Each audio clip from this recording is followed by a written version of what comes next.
Em nome do Pai, do Filho e do Espírito Santo. Amém. Ave Maria, cheia de graça, o Senhor é convosco. Bendita sois vós entre as mulheres, e bendito é o fruto do vosso ventre, Jesus. Santa Maria, Mãe de Deus, rogai por nós, pecadores, agora e na hora de nossa morte. Amém. São José, rogai por nós. São Felipe Neri, rogai por nós.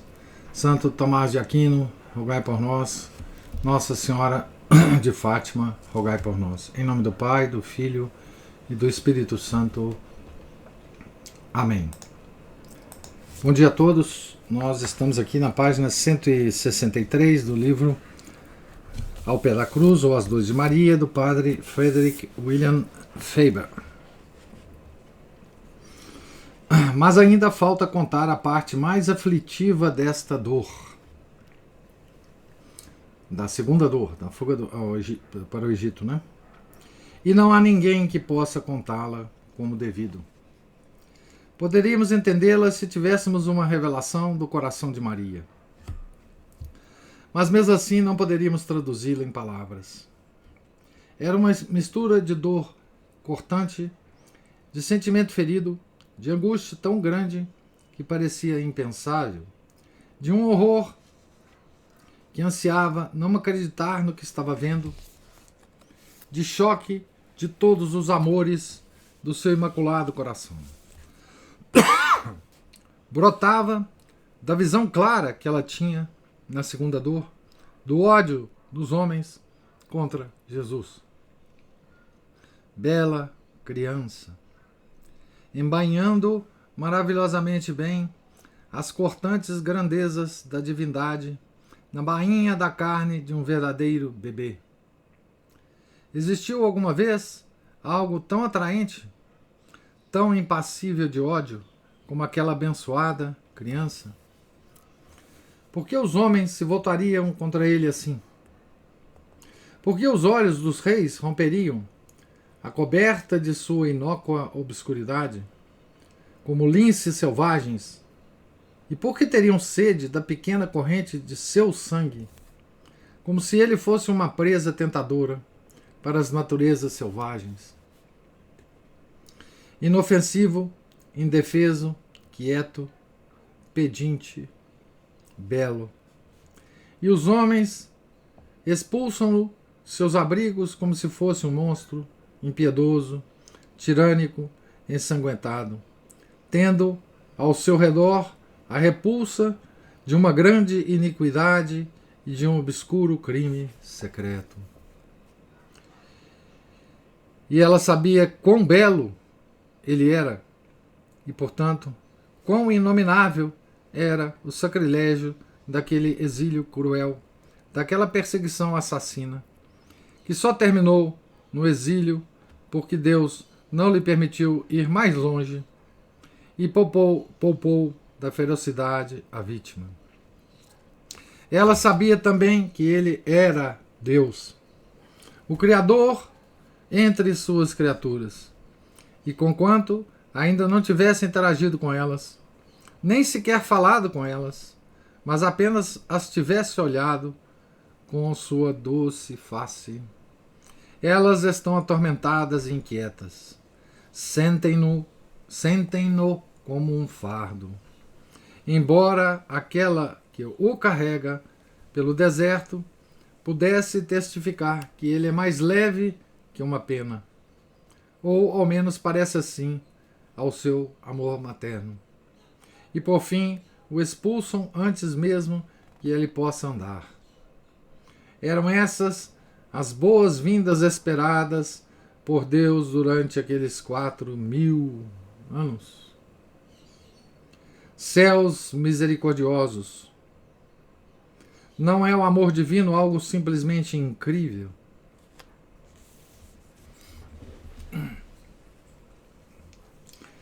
Então, o mundo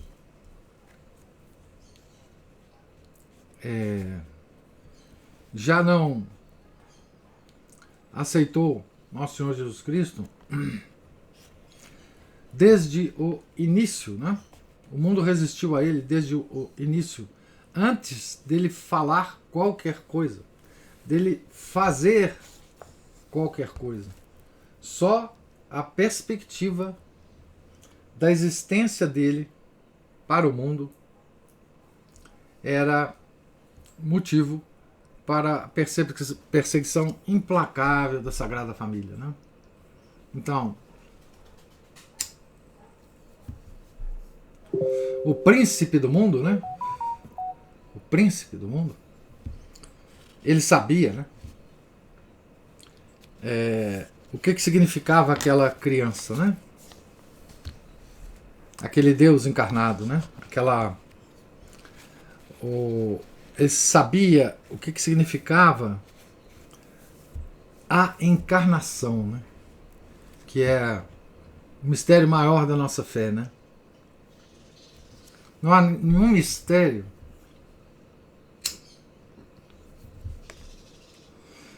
tão impressionante quanto esses, né? Quer dizer, o ser em si, não é? Eu sou o que sou, né? Como Deus se definiu a Moisés no Antigo Testamento. O ser por excelência, o ser que não depende de ninguém para ser, o ser infinito que criou todas as coisas visíveis e invisíveis, se tornou carne, né? Se tornou carne. E o Verbo se fez carne, né? Isso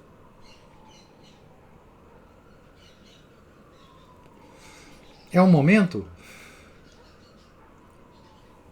que toda a criação sentiu, né?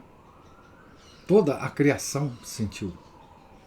Todas as coisas animadas e inanimadas, né? Nesse momento se estremeceram, né? Se estremeceram, né?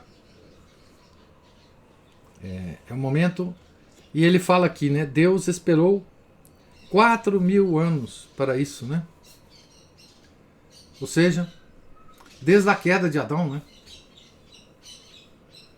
A contagem certa, científica inclusive, da idade da criação é essa, né? Então, eram essas as boas-vindas esperadas por Deus durante aqueles 4.000 anos. Então, o plano de Deus para a nossa salvação, depois da queda, demorou 4.000 anos para ser efetivado, né?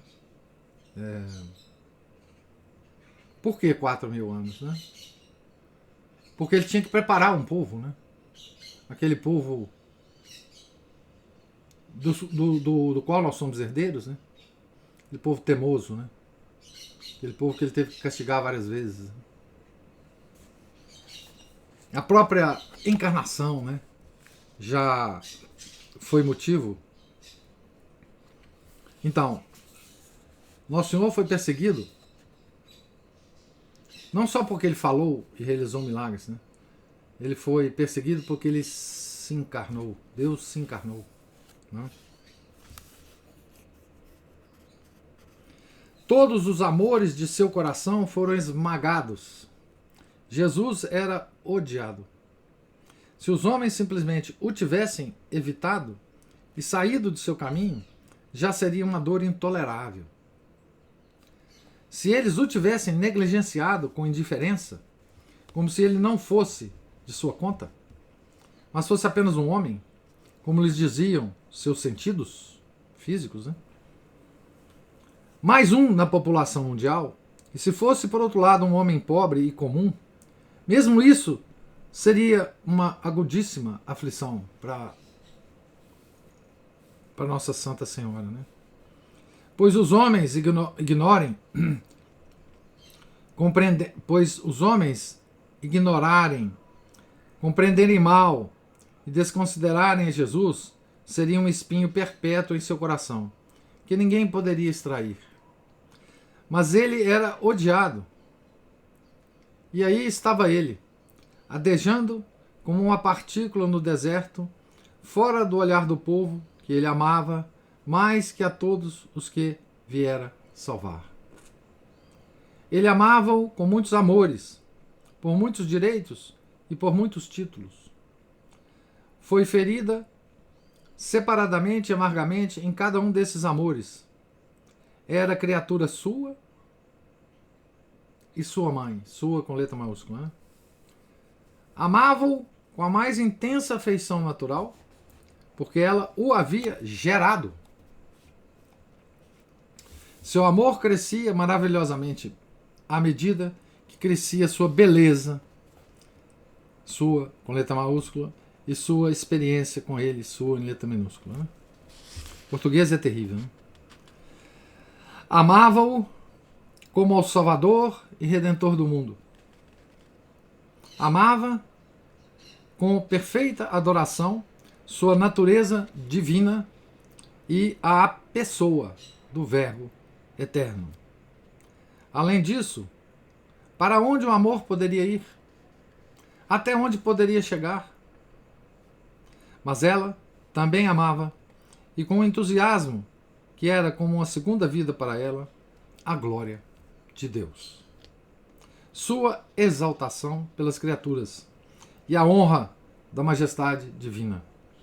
Amava a Santíssima Trindade com todo um amor que os santos jamais conheceram, com complacência, com congratulação, com desejo, com condolência, com imitação, com estima.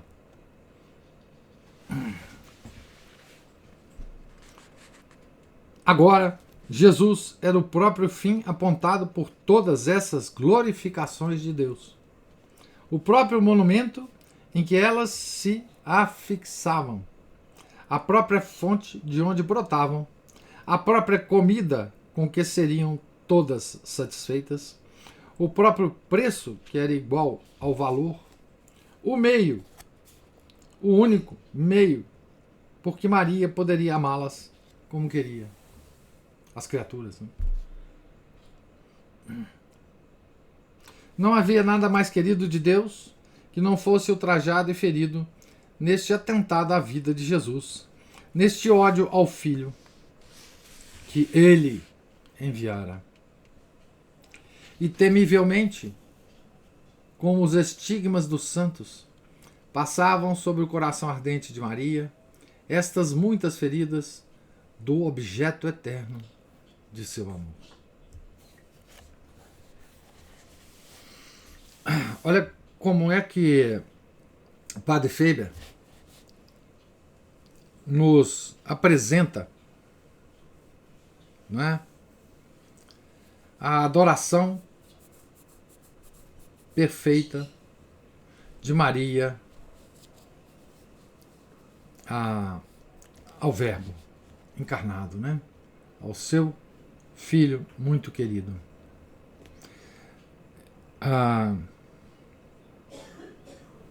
E por extensão, né, amava a glória de Deus. Não é? Olha as palavras que ele usa, né?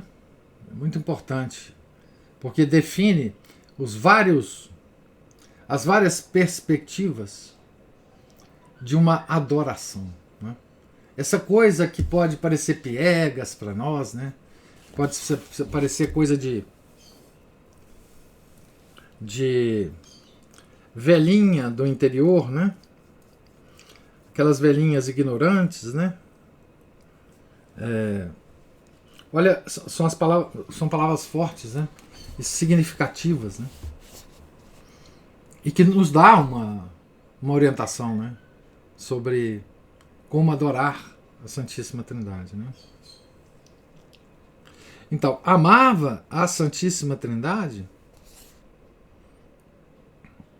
com todo um amor que os santos jamais conheceram.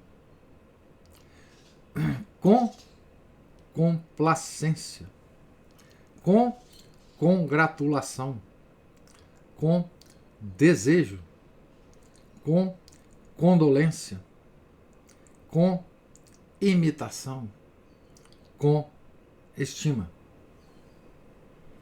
Então é como se Padre Feber desmembrasse para nós esse amor, né? Esse amor que Nossa Senhora tinha para com a Santíssima Trindade. Né? Que amor diferente, né? desse conceito que a gente tem de amor, né?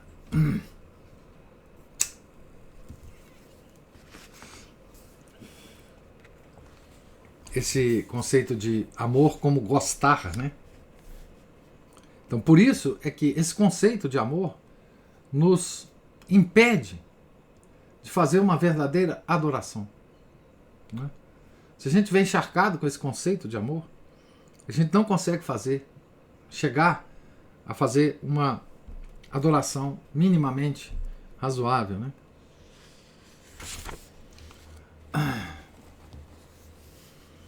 Continuando aqui a leitura.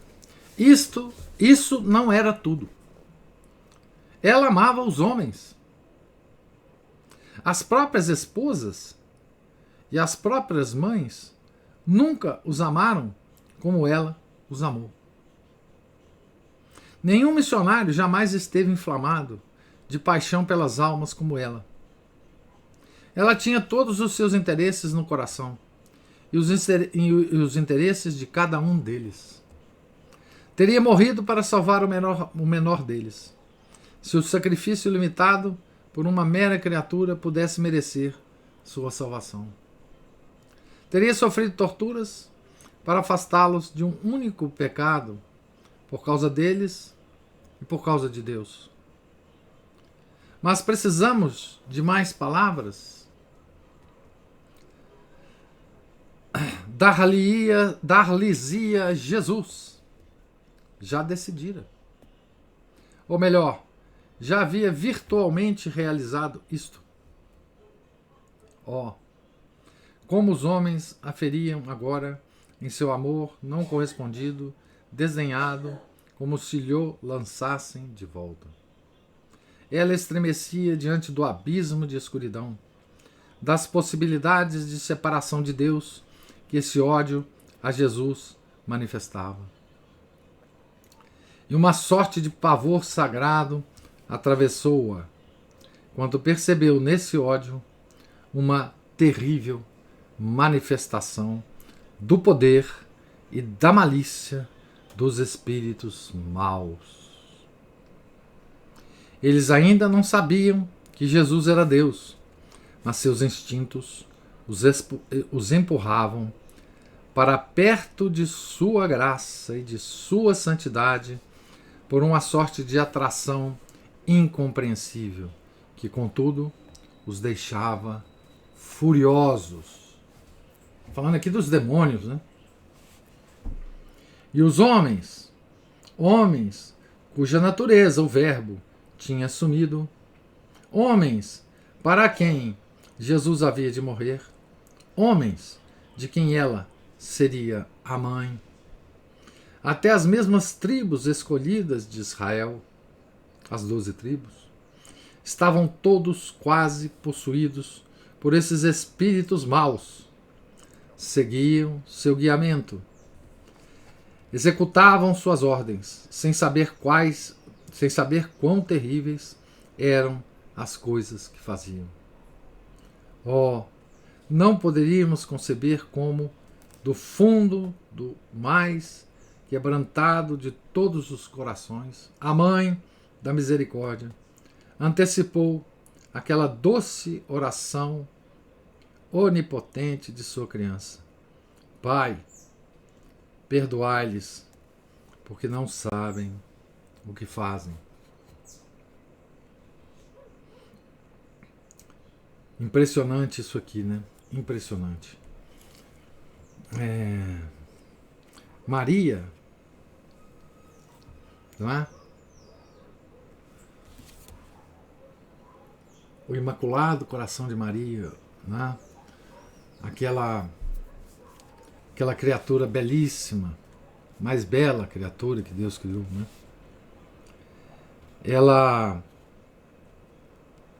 imagina a dor dela de perceber o mal em si, né? A malícia dos espíritos maus. O poder e a malícia dos espíritos maus. Né? Para nós, homens, criaturas normais, né, é muito difícil a gente perceber isso. A gente acaba, psicologicamente, arrumando subterfúgios para não acreditar que existe essa maldade pura. Essa maldade sem mistura de bondade. Nós somos todos mistura disso, né? Mas essa maldade sem mistura de bondade é incompreensível. E muitas vezes nós fugimos disso, fugimos desse pensamento, porque nós não conseguimos suportar esse pensamento. Né? É por isso que as ideologias do Bon Sauvage, né, do Rousseau, ela tem tanto apelo para nós. Né? Nós queremos acreditar que o homem é bom em si. Não é? Nós queremos acreditar que se o homem comete uma maldade, tem explicações, digamos assim, externas. Ele foi criado numa família assim assado, ele não teve as oportunidades que os outros tiveram, ele é bom. Não é? O mundo tá ruim, mas assim, tem pessoas, né? Puxa vida, a coisa tá. Tem bondade no mundo, né? Os homens são bons. Então, essas são todas as desculpas que nós arrumamos para nós para suportar esse mal em si, né? Mas Maria, por ter uma inteligência perfeita, um intelecto perfeito, ela não podia fazer essa operação que a gente faz, né? Essa operação de ocultação que a gente faz. Né? Então ela via o mal em si. Né? Ela via o espírito maligno por trás das maldades dos homens. Né? Desta maldade específica de perseguir o Verbo encarnado. Né? E é bonito, né? Oh, não poderíamos conceber como do fundo do mais quebrantado de todos os corações, a Mãe da Misericórdia antecipou aquela doce oração onipotente de sua criança.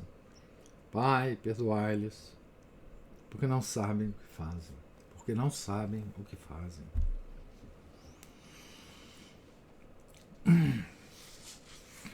Ora,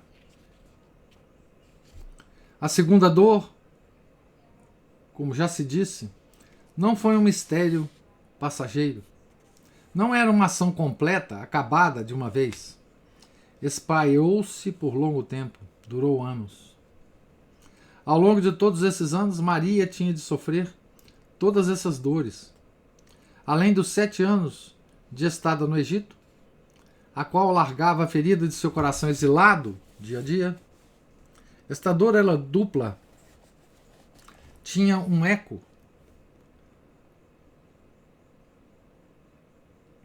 Pois o retorno era uma sorte de eco da fuga. Havia o mesmo caminho cansativo para atravessar, as mesmas fadigas, as mesmas privações e muitos dos mesmos perigos. O medo, contudo, era menor, ou antes, tornara-se ansiedade com respeito ao grande objeto, a vida do menino, conquanto ainda tivesse muitos objetos menores pelo caminho. Havia, porém, circunstâncias agravantes no retorno, pelas quais este se distingue da fuga. A idade de Jesus era uma dificuldade peculiar para a sua pobreza. Ele tinha 8 anos, muito jovem para andar, muito velho e muito pesado para os braços de sua mãe. Ou seria necessário comprar algum animal de carga, o que aumentaria materialmente os trabalhos de São José no deserto? Ou teriam de revezar-se no carregamento de seu precioso fardo? Quando as consequências naturais do cansaço, ou a dor causada pela areia ardente, ou pelas plantas espinhosas da areia, lhe impusessem sua vontade, lhe, com letra maiúscula, a ele e lhe tornassem impossível continuar a andar. A idade avançada de São José era também um aspecto do retorno que Maria nunca esqueceu. O trabalho subjugara-o, e os anos, especialmente os anos recentes de inquietação, deixaram-lhe sulcos na face. Cansava-se facilmente, pois sua força se gastava facilmente. E Jesus socorre menos com sua cruz os que estão próximos dele do que os que estão distantes. Essa também é uma lei, né, da encarnação. A idade de Jesus também deu a Maria, como é normal, novas razões para amá-lo e um aumento incessante desse velho amor. E tudo isso aumentava o sofrimento que ela padecia. Ademais, os dois estavam agora na estrada para o Calvário. Sua face olhava diretamente para ele, para o Calvário. Poderia abandoná-la esse pensamento ao longo de todo o retorno? E nas fronteiras da Terra Santa, o medo os encontrou novamente e os desviou de Sião e os enviou de volta à reclusão de Nazaré. Diz a Escritura: não há paz para o iníquo. Quando olhamos o mundo, somos tentados a bradar que são antes os bons os que não têm paz. Destas peculiaridades da segunda dor, podemos passar agora às disposições com que Nossa Santa Senhora a suportou. Então são as disposições de Nossa Senhora.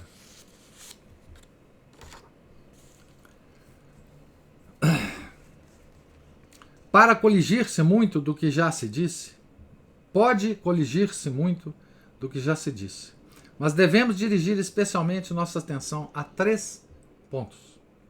O primeiro é seu generoso interesse nos sofrimentos dos outros.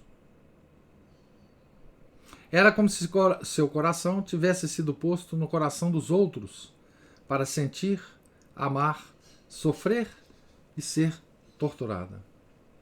Quando recapitulamos os incidentes desta dor, não nos ocorre nem por um instante quanto frio ela padecia, quanta fome, quantas inflamações cutâneas causadas pelo vento, quanta insônia, quantas feridas nos pés, quantos tormentos mentais, quanta fadiga do corpo, como se esses fossem elementos de sua própria dor.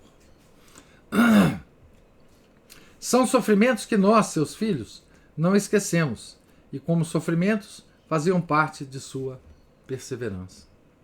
Mas estalaríamos desonrando se computássemos esses sofrimentos como coisas em que ela se deteve, ou sobre as quais chorou, ou às quais prestou demasiada atenção. Estaríamos desonrando-a, desonrando Nossa Senhora, né? Se nós pensássemos que esses sofrimentos aí que ele acabou de escrever, né, tivesse chamado muita atenção de Nossa Senhora, né? Suas compaixões dolorosas estendiam-se largamente. Gastavam-se em José ou centravam-se em Jesus. Cobriam a inteira majestade de Deus com a mais humilde condolência, ou saíam como um dilúvio para cobrir a terra inteira, banhando todas as almas em todas as gerações com sua triste piedade e eficaz compaixão. Estavam por todos os lugares, menos em suas próprias misérias. a sua triste piedade e a sua compaixão, né? Estavam em todos os lugares, menos em suas próprias misérias. Eram para todos, menos para si mesma. Parecia não haver esforço nisso. Ela era seu modo de ser, era natural para ela, pois agia sob a graça como se realmente fosse natureza para ela. Ah, isso é muito interessante, né?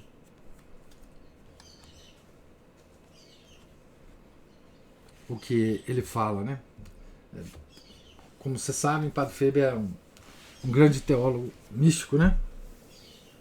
E essa frase é muito significativa, muito. Vindo do Padre Feber, né? Eu vou ler de novo a frase. Era natural para ela fazer isso, preocupar mais com os outros do que consigo mesmo, né? Pois agia sob a graça como se realmente fosse natureza para ela. Então, nela, Maria, ela estava tão cheia de graças, né?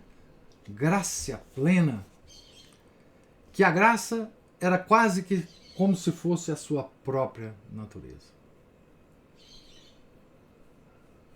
Que coisa, né? Que coisa mais extraordinária, né? Graça plena, né? Então toda vez que a gente repetir isso, né? Ave Maria, cheia de graças, a gente vai lembrar dessa observação, né? A graça era tanta que todos os aspectos dessa graça em Maria se apresentava como natureza. Assim como a lua reflete a luz do sol sem nenhuma dificuldade e embeleza a terra sem nenhum esforço, assim Maria reflete a Deus e alumia e brilha sem esforço, quase inconscientemente, como se sua tarefa fosse simplesmente ser luminosa e bela, e como se não houvesse surpresa nisto. Que coisa! Que coisa mais bela, né? E a metáfora é muito bonita também, né? Com a lua. Então essa primeira disposição, né, de Maria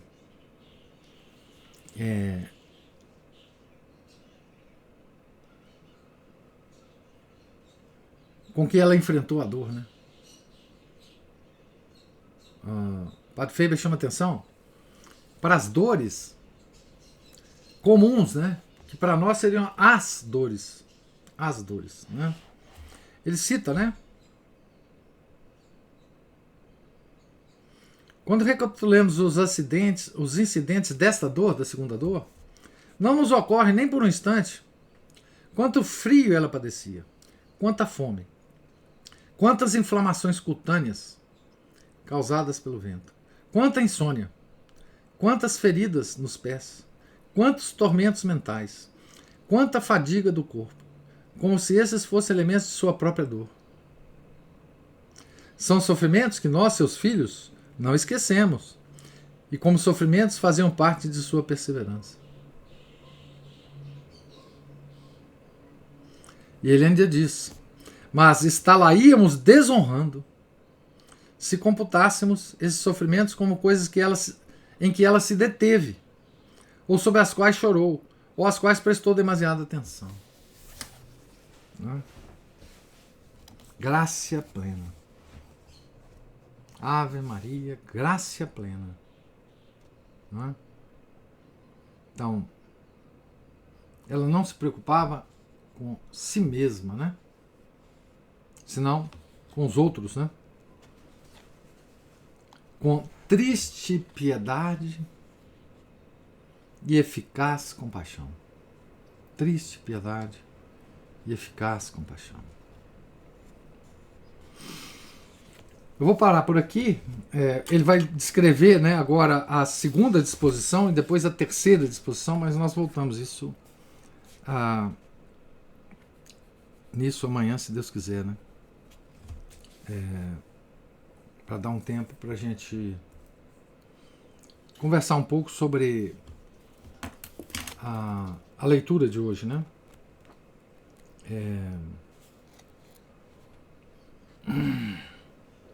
Ou seja, aquele sofrimento, né, que Maria teve de Jesus ser odiado pelo mundo, né? E de observar, né, como o mal em si, os espíritos maus, né, controlavam as disposições dos homens nesse ódio que eles tinham ao Deus encarnado. Então agora, se vocês tiverem alguma observação ou comentário.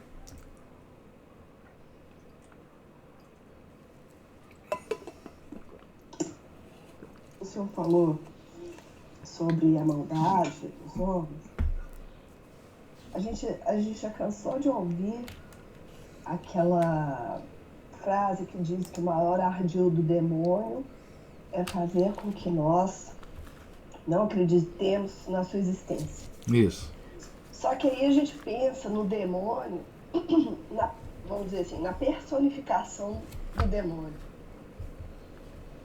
E a gente não pensa na manifestação do demônio nas pessoas. Uhum. A gente acredita, aí tá, não acredito no demônio, mas a gente não acredita nessa manifestação, na influência, que é que é a maldade das pessoas. Isso. Então a gente até se sente mal, porque nós voltando àquela velha história, né, que nós estamos encharcados aqui nesse mundo de um monte de ideias que nos perverteram, né? Então a gente até se sente mal quando a gente vê a maldade nas pessoas. Porque uma coisa é quando alguém é mal, assim, faz uma maldade gritante, comete um crime, aí fica fácil. Mas quando existe uma outra maldade, usando uma palavra que o senhor gosta, sofisticada, né? Que ela é camuflada, que ela é toda travestida de uma coisa que boa, mas que por trás tem uma maldade, aí a gente se sente mal. E provavelmente a gente não quer ver a maldade dos outros para não ver a nossa própria. Matou a charada. Matou a charada. Quando a gente fala, quando as pessoas falam, o homem nasce bom e se perverte pela sociedade, que que é a teoria lá do bom selvagem, né? O que há é uma inversão do pecado original. O pecado original se desloca da nossa natureza para a sociedade. Então, quando você faz essa inversão, e todo mundo caiu nessa, né? O mundo inteiro caiu nessa, está nessa até hoje. Quando você faz essa inversão, você faz em proveito próprio. Porque se você passa a acreditar nisso, você passa a ter motivo para culpar os outros dos seus próprios defeitos. Não é? Então, psicologicamente, a gente observa hoje na sociedade, né, que todo mundo culpa os outros pelos próprios defeitos. Isso é uma observação que não precisa ser gênio para fazer, né? Mas vem daí. Vem daí. Porque se você considera que a sua natureza, a essência da sua natureza é boa, e que ao longo da sua vida ela se tornou má por influências sociais, bom, aí é muito fácil você culpar as pessoas. O primeiro culpado, os primeiros culpados são os pais. Não é? Porque são os primeiros que a gente tem contato.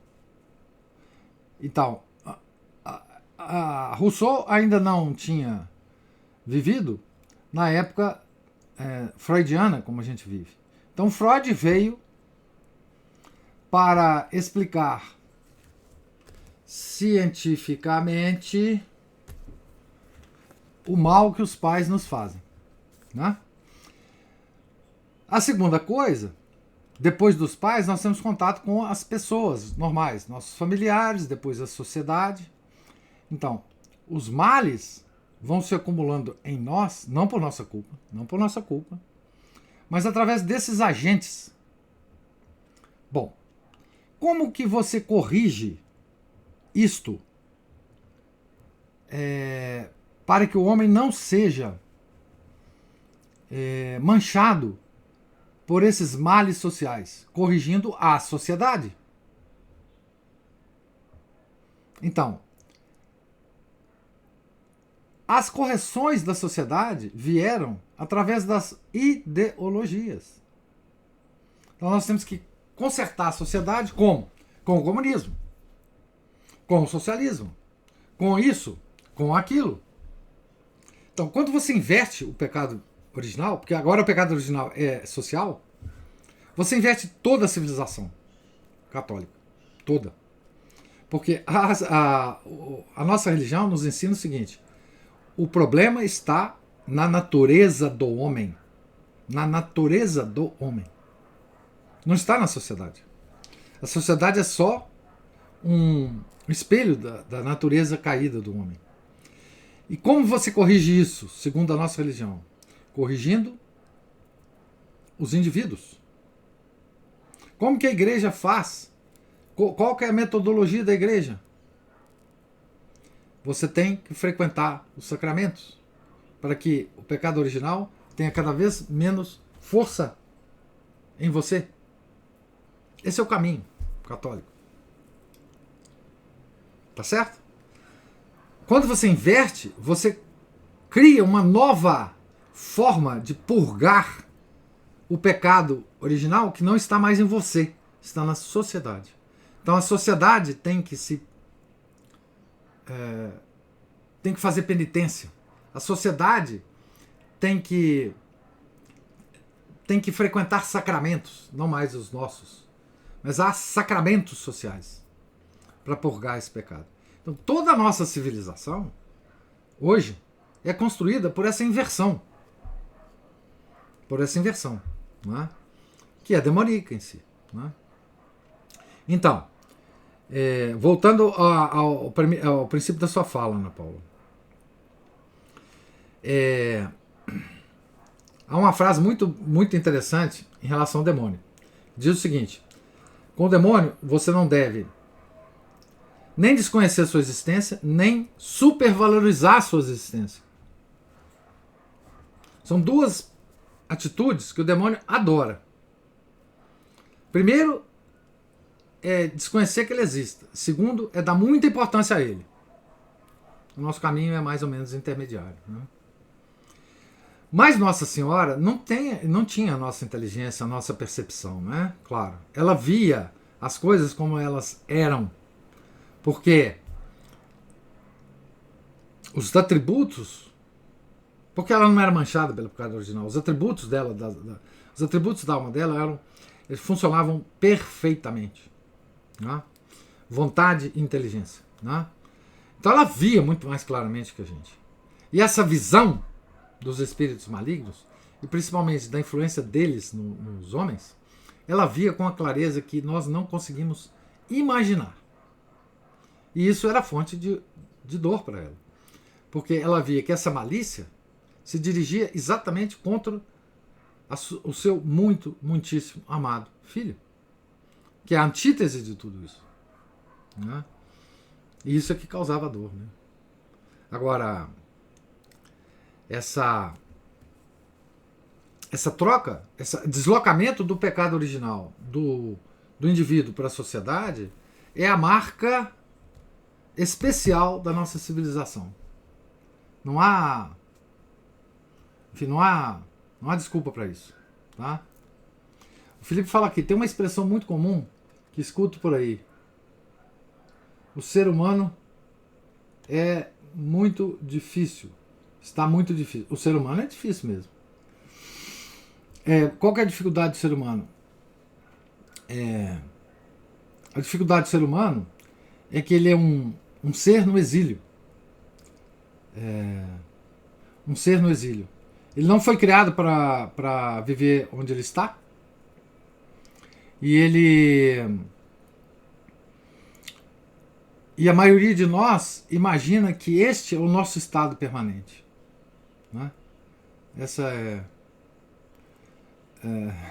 Giovana. Giovana tá atrasada, hein, Giovana? Mas então Maria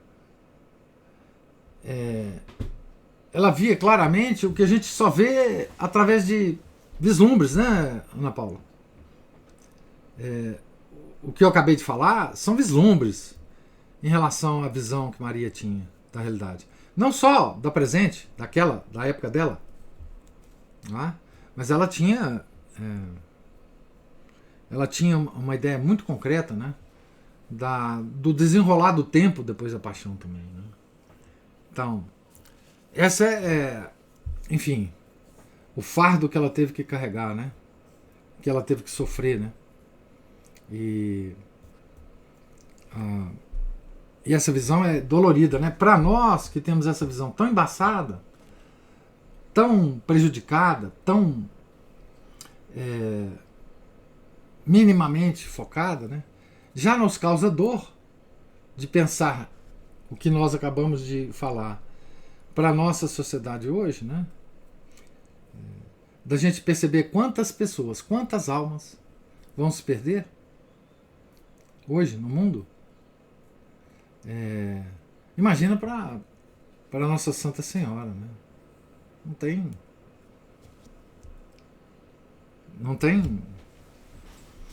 E veja, a separação das duas de Maria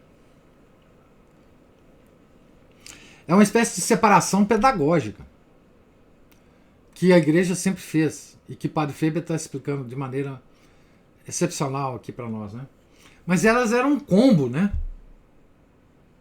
Elas eram um combo. Elas agiam simultaneamente. Tá? Claro que em cada momento nós estamos focalizados numa determinada dor com suas próprias características. Mas veja que tudo que ele falou da primeira dor está agindo ainda aqui na segunda. E quando a gente for ver a terceira, as duas anteriores vão agir, e assim por diante, até na sétima, em que as 6 outras vão agir. E mais, essa divisão em 7 é uma divisão, digamos, metodológica, né? Para facilitar o nosso entendimento e a nossa devoção. Mas são muito mais que 7. Né? Porque simplesmente Maria era um ser absolutamente, uma criatura absolutamente especial de Deus. Né? Absolutamente especial. Né? É uma criatura, um ser humano, que está acima dos anjos. Quem é que pode entender isso? Quem é que pode entender isso? Sua santidade é maior que a soma da santidade de todos os anjos, de todos os santos. Quem é que pode entender isso?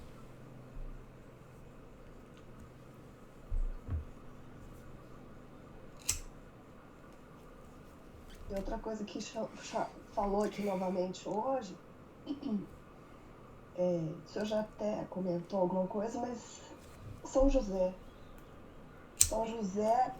que homem era São José, que tentando imaginar, porque São José tinha em si a marca do pecado original e convivia com o próprio Deus encarnado e com a graça plena, como disse o senhor aí.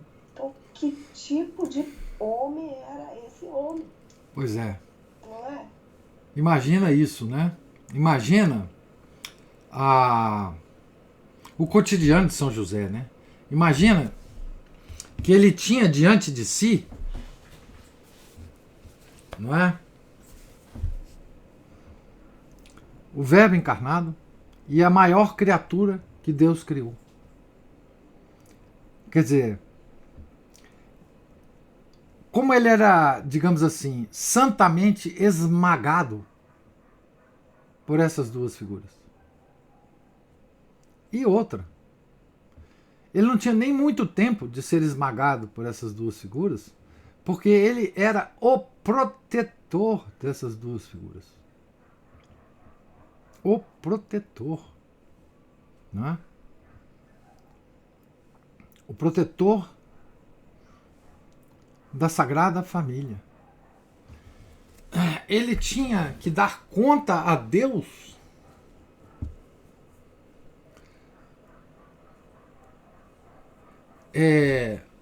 da proteção da segunda pessoa da Santíssima Trindade e da maior, mais bela, mais perfeita criatura que Deus criou.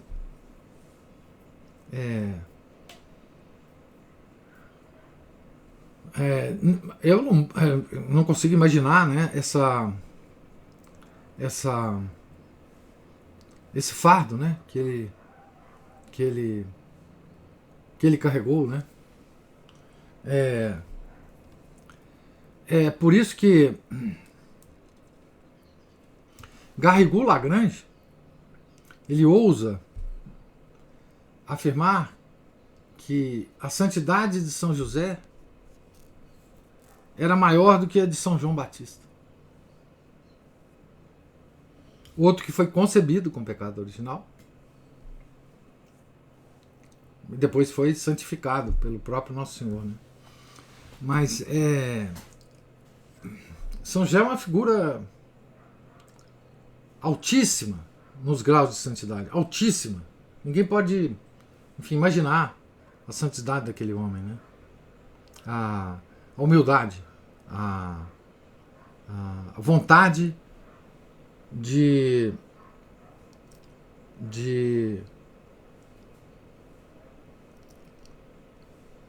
desaparecer dos homens, a vontade de se manter sua vida na mais completa, no mais completo anonimato, né? Ou seja, aquela tarefa que Deus deu para ele estava completamente satisfeito com ela, ele não precisava de mais nada.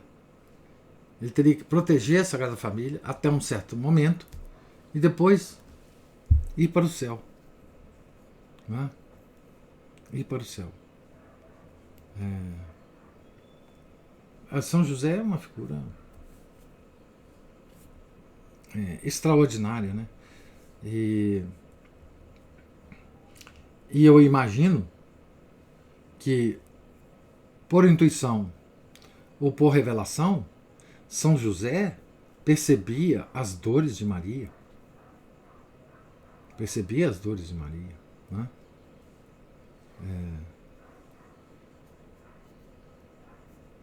Certamente percebia, né? Ao lado de perceber a santidade do seu filho adotivo, né? É uma coisa, é um mistério. A Sagrada Família envolve vários mistérios, né? Vários mistérios. Uma mãe que é virgem, né? Um filho que é Deus, né? E um protetor como São José, né? Uma coisa que dá motivo para a meditação infindável, né? Só ali dentro da Sagrada Família há temas de meditação infindáveis, né? E tudo nasceu de uma família, né?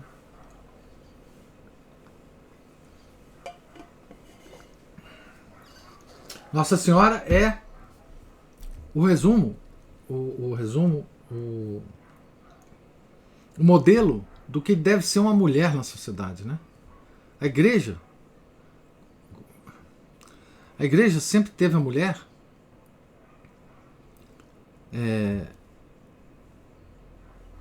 como uma criatura que tem duas funções sociais importantíssimas para a igreja, né?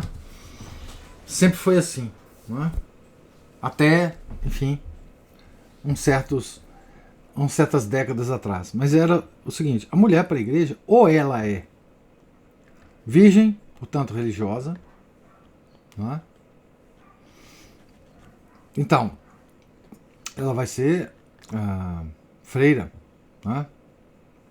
E contribuir como a função da mulher dentro dos mosteiros, nas ordens meditativas, contemplativas, ou nas ordens de caridade, etc, etc. Ou ela é mãe. Então, para a igreja, só há essas duas funções, né, da mulher. Ou ela é mãe, ou ela é virgem. Pois Maria é as duas coisas ao mesmo tempo.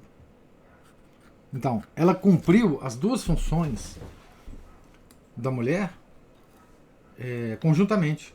Nenhuma mulher pode fazer isso, né? Mas ela cumpriu. Maria é uma espécie de quadro resumo do que deve ser a mulher na sociedade, né? Ou ela é virgem, ou ela é mãe, né? E o homem, qual que é a função do homem? De proteção da sua família. Em resumo, né? Em resumo. A Sagrada Família tem desdobramentos, assim, tudo tudo que envolve a encarnação é uma coisa perfeitíssima, né? De todos os detalhes da encarnação, você pode tirar lições para sempre, porque tudo aquilo foi uma aula magistral que a Santíssima Trindade estava dando para nós, né? Quer dizer, a aula magistral que ela deu para nós, em função de quê? Qual era o objetivo dessa aula magistral, né? De fazer com que a gente retornasse de onde Adão e Eva resolveu sair, por livre e espontânea vontade. Agora nós precisamos de livre e espontânea vontade para retornar. Então, toda essa aula magistral, que é a encarnação e a paixão, tudo isso tem um valor prático absurdo na nossa vida. Tudo isso, toda essa aula magistral é indicação de como que a gente deve viver, de como a gente deve se comportar, como que a gente pode, o que a gente pode ou não pode fazer, o que a gente deve ou não deve fazer, né? Porque Nosso Senhor se colocou como o caminho. O caminho. Mas ele não se coloca como o caminho depois que ele está pregando, não. Ele é o caminho desde que ele se encarnou. Tudo aquilo, toda essa história da encarnação, que estão lá nos 4 evangelhos, é o caminho. É o caminho. Para todos os seres humanos, para todas as famílias, para todo mundo, né? São José. Comecei falando de São José, acabei assim, né? São José é extraordinário. E curiosamente a igreja ela não exige que a gente seja devoto de nenhum santo, a não ser Nossa Senhora, que é santíssima. Nem de São José ela exige, né? Mas eu vou falar uma coisa para vocês: quem não é devoto de São José tem alguma tem algum parafuso a menos. Tem algum parafuso a menos. Sem dúvida. É impossível ser devoto de Nossa Senhora sem a devoção de São José. Aliás, nós estamos vivendo o mês de São José, né?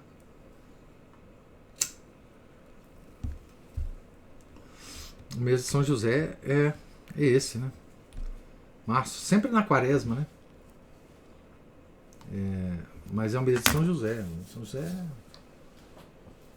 Enfim. Professor, mas talvez porque a gente não tenha mesmo a oportunidade assim, de pensar em São José, ser levado a pensar na figura dele, assim, com essa profundidade aqui. Porque a gente se acostumou a ver a figura de São José mais no Natal, né, ligado ali a Jesus quando ele é uma criança, a essa fuga para o Egito.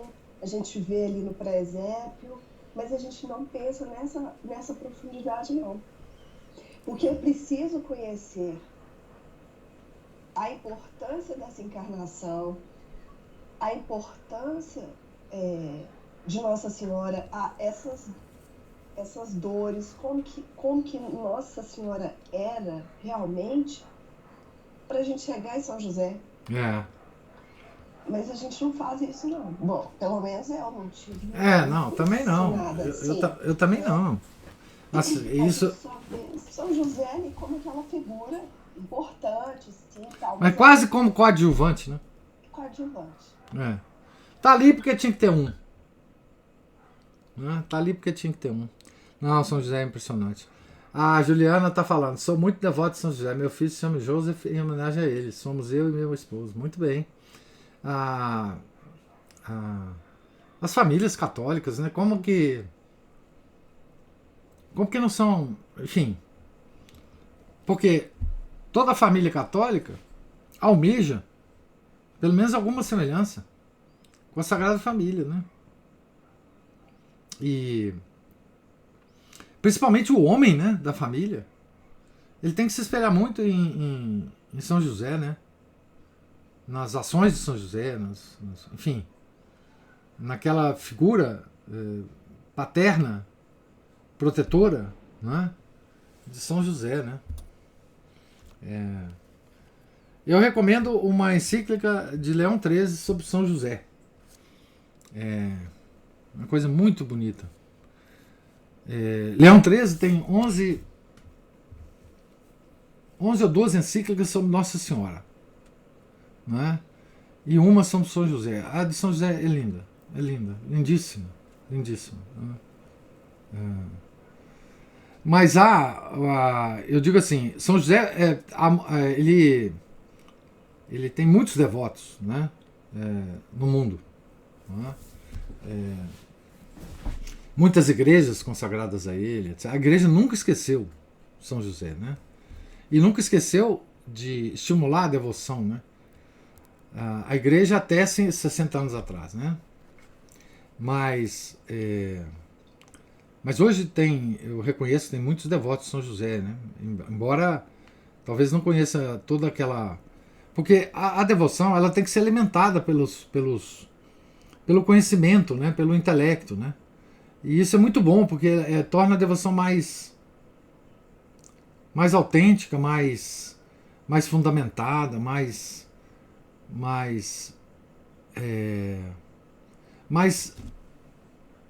fica mais próximo de nós o santo da nossa devoção, se a gente conhece a importância dele, a vida dele, as relações dele, enfim. Eu, por exemplo, toda vez que eu leio a vida de um santo, eu fico devoto dele. Eu não tenho a menor personalidade para isso, porque tem gente que tem santos específicos, né, de devoção assim. Mas eu assim, todo santo que eu me aproximo em termos de conhecimento intelectual, a minha devoção vai junto, né? Porque então assim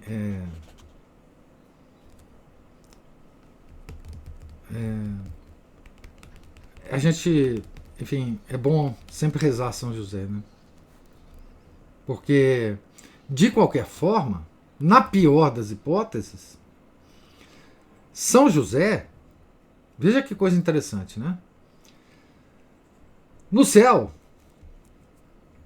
tudo que São José pedir a Nossa Senhora, ela vai aceitar. Aceitando, ela vai pedir ao seu filho, que não vai negar. Então São José é um grande acesso à sua santíssima e amada esposa. Então, no mínimo isso, né? Tá certo? No mínimo isso. Imagina se Nossa Senhora vai negar algum pedido do seu amado e casto esposo, lá no céu. Né? Santa Teresa de Jesus era muito devota de São José, né? E ela dizia exatamente isso que eu falei, né? Assim, ele é a nossa conexão mais próxima de Nossa Senhora. E quão feliz Nossa Senhora não fica quando o devoto dela também é devoto do seu castíssimo esposo.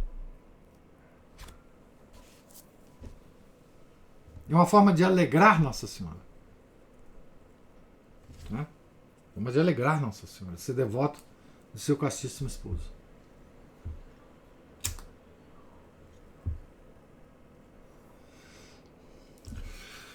Cada dia que passa eu fico vendo como que a minha formação foi muito fraca, muito deficiente. De todos nós. E olha que eu sou neta de uma mulher que é muito católica. A minha mãe sempre frequentou a igreja também, mas como que isso não reverberou na gente, sabe? É porque talvez, Ana Paula, as pessoas têm necessidades diferentes, né? Às vezes, uma pessoa simples, sem conhecer muitas coisas, desenvolve uma devoção perfeita. Outras precisam de explicações, de conhecimento, de intelecto, enfim. E como a igreja passou a não... A igreja como um todo, né? Pode ter exceções, passou a não dar tanta importância a esse tipo de... Porque onde que se ouviria isso na igreja? Né? Onde? Nas homilias. Nas homilias. Né? A grande fonte de instrução digamos assim, de quem não tem hábito de leitura, de quem não se interessa, ou não tem tempo, ou não tem formação, o grande papel da igreja sempre foi, em todas as épocas, foi instruir o povo através das homilias. Né? Então, se não há homilias, ou se não há essa aula magna, né? Do púlpito na missa, só resta ao povo, a quem tem acesso, a quem tem capacidade, a quem tem tempo para ler, enfim, para procurar documentos da igreja, para se inteirar do assunto, só resta essas pessoas procurarem. Agora, as mais simples, que não têm essas condições, vão ficar à mercê do momento, né? Infelizmente.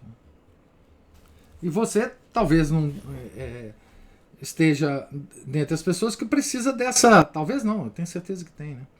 Que está nessa fase, nessa parte das pessoas que tem necessidade do conhecimento intelectual em si, né? Para te chamar a atenção, para te movimentar à vontade, né?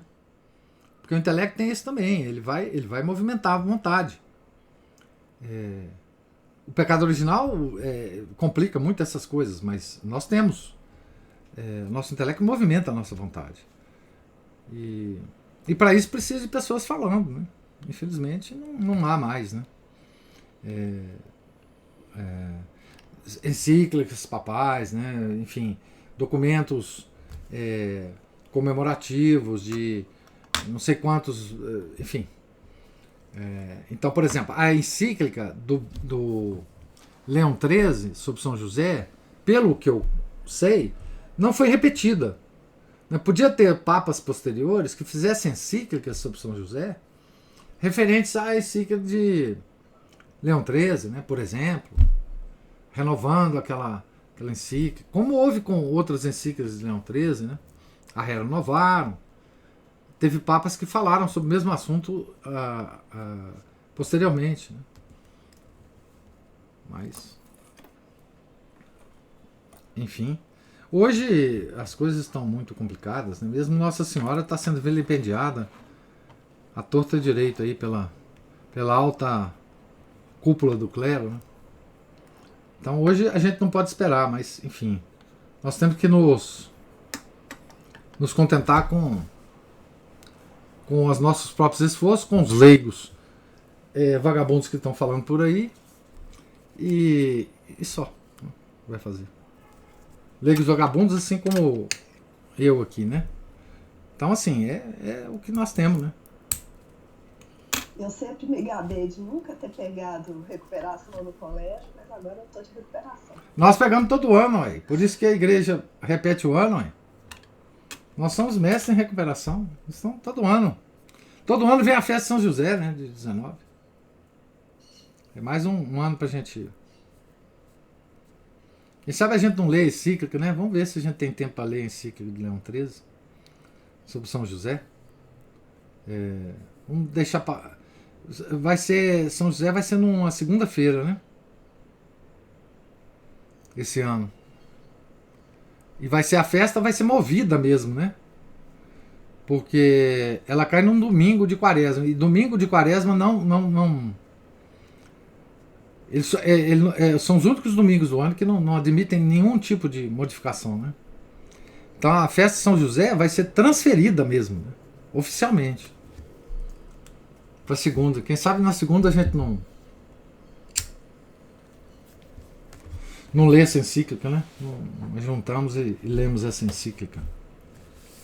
Vamos ver. Eu acho que ela não é grande, não. Não. Vamos ver. Se Deus quiser, se nós tivermos